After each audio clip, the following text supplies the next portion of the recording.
السلام علیکم خواتین و حضرات۔ دیوان غالب تو ختم ہو چکا، لیکن اب ہم دیوان غالب کے نسخہ حمیدیہ سے آپ کے لیے جو بھی غزلیں یا اشعار ملتے ہیں وہ یہاں پر پیش کر رہے ہیں۔ آپ سے ایک درخواست ہے کہ یارو یہ ساری شرح سنتے ہو، اس سے پورا فائدہ بھی اٹھاتے ہو، تو کم از کم اس چینل کو سبسکرائب تو کر دیا کرو۔ تو شروع کرتے ہیں۔ اس کا پہلا شعر ہے: ناتوانی ہے تماشائی عمر رفتہ، رنگ نے آئینہ آنکھوں کے مقابل باندھا۔ ناتوانی کا مطلب ہوتا ہے کمزوری، عاجزی۔ عمر رفتہ، وہ عمر جو گزر چکی ہو۔ مقابل کا مطلب ہوتا ہے مقابلے میں آنا یا سامنے آنا۔ تو وہ فرماتے یہ ہیں اس شعر میں کہ ضعف، کمزوری، ناتوانی گزری ہوئی عمر کا تماشا کر رہی ہے، یعنی جو ماہ و سال یا جو بھی وقت گزر چکا ہے اس کا نتیجہ یہ ہے کہ کمزوری ہو گئی ہے، ناتوانی ہو گئی ہے۔ تو ظاہر ہے کہ انہوں نے ایک بہت ہی بوڑھے آدمی یا بہت ہی بوڑھی عورت کا نقشہ کھینچا ہے، کیونکہ جب آپ کے اوپر سے بچپن، لڑکپن، نوجوانی، جوانی، ادھیڑ عمری، یہ سارے دور گزر جاتے ہیں تو پھر بڑھاپے کا دور شروع ہوتا ہے، اور جیسے جیسے آپ کی عمر بڑھتی چلی جاتی ہے آپ کے قوا مزمحل ہونا شروع ہو جاتے ہیں، یعنی آپ کے جو طاقت ہوتی ہے جسم کی وہ کم ہونا شروع ہو جاتی ہے۔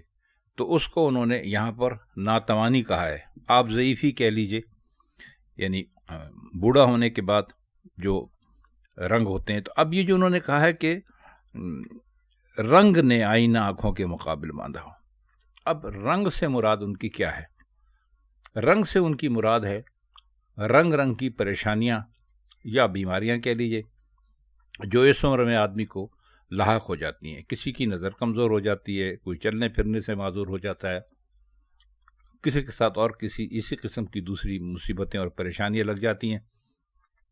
تو بڑھاپا وہ کہتے ہیں کہ بجائے خود ایک بہت بیماری ہے، اور اسی بیماری کے دور سے ہم گزر رہے ہیں۔ اصل میں آپ کے لیے یہ بات ذرا دلچسپی کا باعث ہوگی، چلتے چلتے ہم آپ کو بتا دیں کہ مرزا غالب آخری عمر میں بہت زیادہ کمزور اور بہت زیادہ ضعیف ہونے کی وجہ سے نحیف ہو گئے تھے، یعنی کہ بہت زیادہ ناتوانی ہو گئی تھی، جیسا کہ اس شعر میں ذکر بھی انہوں نے کیا ہے۔ اور ایک وقت میں نوبت یہ آئی تھی کہ خود چل پھر نہیں سکتے تھے، تو ان کو ایک جگہ سے دوسری جگہ لے جا کر اٹھا کر لے جانا پڑتا تھا۔ تو ممکن ہے اسی دور کا یہ شعر ہو، کیونکہ اس میں ساری کیفیت اسی دور کی ہمیں دکھائی دیتی ہے۔ تو کہتے یہ ہیں کہ ہماری جو ضعیفی ہے اور ناتوانی ہے یہ ہماری گزری ہوئی عمر کا تماشا دیکھ رہی ہے، اور یہ جو سارا قوت اور جوانی تھی ہمارے اندر، اس زمانے میں جو ہم رنگ دیکھتے تھے یہ رنگ اس سے بالکل مختلف ہیں۔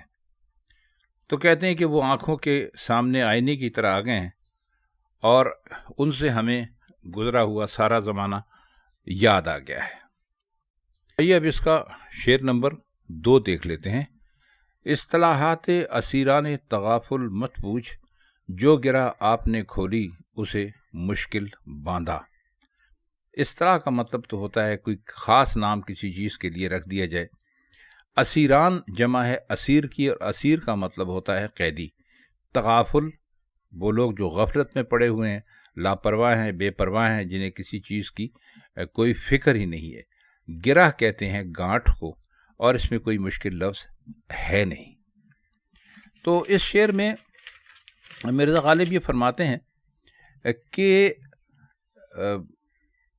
جو لوگ غفلت کے قیدی ہیں، یعنی غفلت کا شکار رہ چکے ہیں، انہوں نے اپنے لیے عجیب و غریب اصطلاحاتیں بنا لی ہیں۔ ان کی کیفیت کیا پوچھتے ہو؟ حالت یہ ہے کہ جس گرہ کو انہوں نے خود نہیں کھولا، کہہ لیا کہ اس کا کھولنا مشکل ہے۔ ظاہر ہے کہ جو کام غفلت کی وجہ سے وہ خود نہیں کر سکے، اسے مشکل بتا کر دل کی تسلی کر لی، اور اپنے خیال کے مطابق دنیا کے سامنے سرخرو ہو گئے۔ آپ نے بہت سارے ایسے لوگ دیکھے ہوں گے اپنی زندگی میں کہ جن سے کہا جائے کہ فلاں کام آپ کیوں نہیں کر سکتے، تو ان کا کہنا یہ ہوتا ہے کہ کام میں اصل میں یہ دشواری تھی، وہ دشواری تھی، ہم نے تو پوری کوشش کی تھی لیکن کام ہم سے ہو نہیں سکا. تو یہ ایسے لوگ غفلت میں پڑے رہتے ہیں ساری زندگی، اور دوسروں کو تو دھوکہ دیتے ہیں، اپنے آپ کو بھی دھوکہ دیتے ہیں کہ بھئی فلاں کام مشکل ہی اتنا تھا کہ وہ اس کو کوئی نہیں کر سکتا تھا، تو ہم بھی اس کام کو نہیں کر سکے. حالانکہ سچ یہ ہے کہ اگر ان میں ہمت ہوتی اور وہ تھوڑے سے غور سے، توجہ سے، محنت سے کام لیتے تو یہاں کوئی ایسی گرہ نہیں تھی جو کھل نہیں سکتی، کوئی ایسا کام نہیں تھا کہ جس کو وہ کر نہیں سکتے. تو ایسے لوگوں کے لیے یہ بہت ہی عمدہ اور بہت ہی اچھا شعر ہے. تیسرا شعر ہے: یار نے تشنگی شوق کے مضموں چاہے، ہم نے دل کھول کے دریا کو بھی ساحل باندھا.